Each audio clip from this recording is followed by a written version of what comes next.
hippies. They wish they had listened to the hippies. A year ago, this was the port of Seattle, the active industrial port in that city.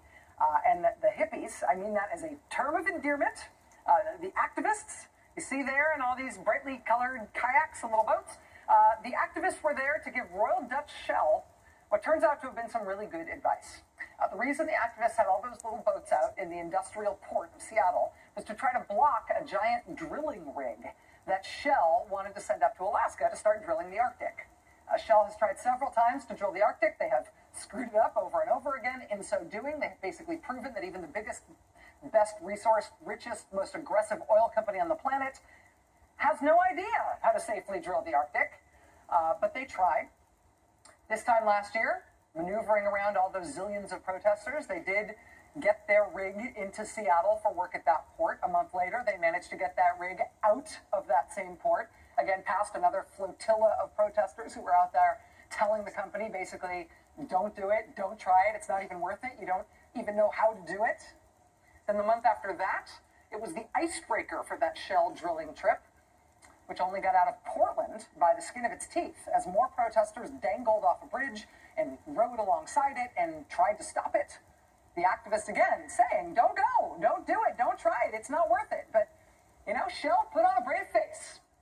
They still went. This was the CEO of Shell at the time vowing to press on with their plans to drill the Arctic, reassuring Shell investors that all was well, that the protesters didn't know what they were talking about. That was this time last year. And then today Shell gave up. All the companies did, actually. Royal Dutch Shell, ConocoPhillips, all of them. The group Oceana just got documents out of the Interior Department that show that these giant oil companies that paid more than $2.5 billion for drilling rights in the U.S. Arctic, they have all now quietly relinquished those claims.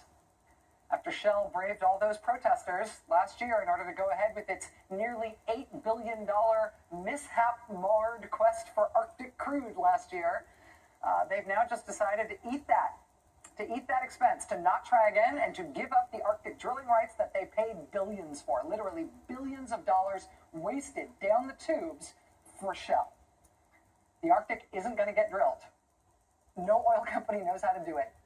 They wasted billions of dollars trying to and planning to, but now it's off.